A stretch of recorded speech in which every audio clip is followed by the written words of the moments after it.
I don't know if every time when I've been in the review, we've had a professor come to read, but we do have a professor here tonight. His name is Daniel Mahoney, and he's here to read some poetry to you. And let's give him a warm welcome. I'm really excited.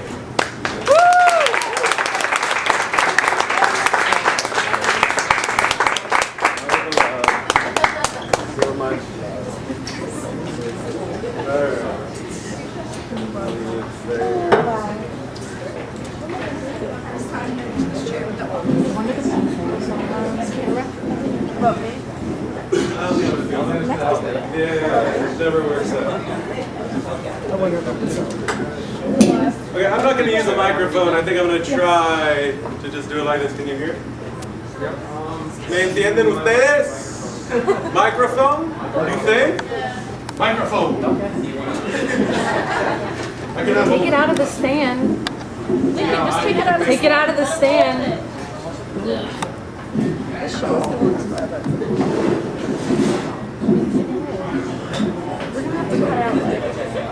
We're gonna have to go over. It's just so max. We're gonna cut out like. Okay, good. Oh, they made it tall enough.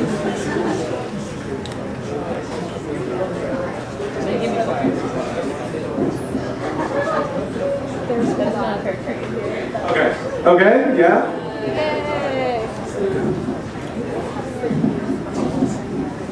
Okay, yeah?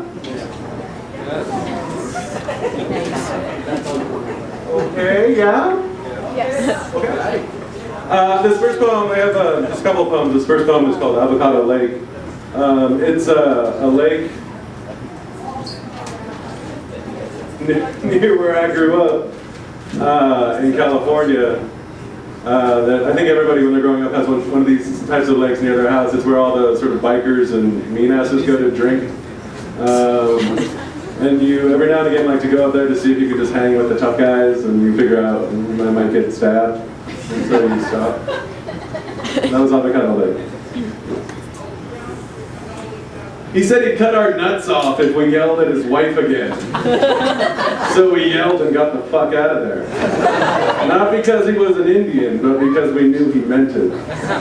We got out of Avocado Lake, out of the Golden Hills, the Valley Oak, out of the small farming towns, out of Visalia, Parlier, out of Madera.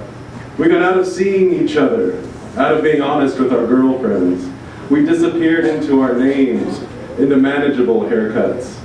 We closed ourselves beautifully, wonderfully around what mattered, those radiant opals that mumbled between our legs. We listened well, we ran away, became fathers of distant sons.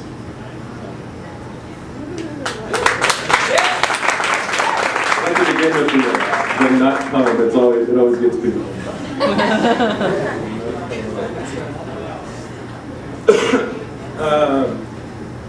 This is it's pretty self-explanatory. It's called mining. The Fresno Air Terminal is known all over the world as FAT, a name so disgusting local politicians built a new city hall in the shape of a giant clamshell.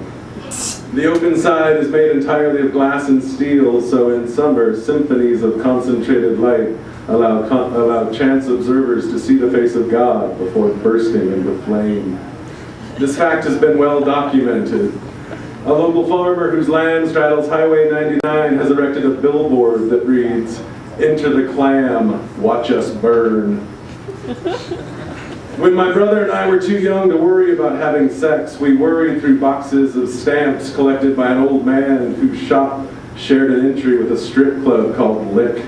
I walked into Lick on a dare and was struck dumb by breasts and other revelations until the lights went out. I found myself downtown. I huzzahed and laughed hard from the belly.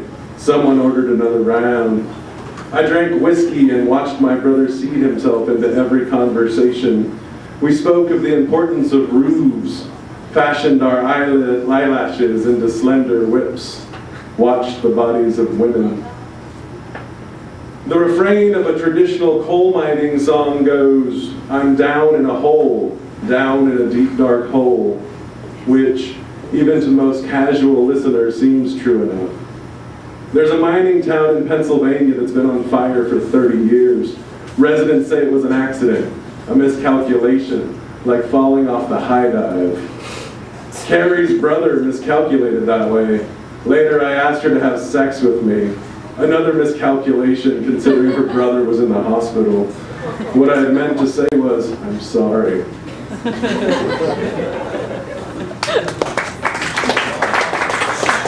A little bit more.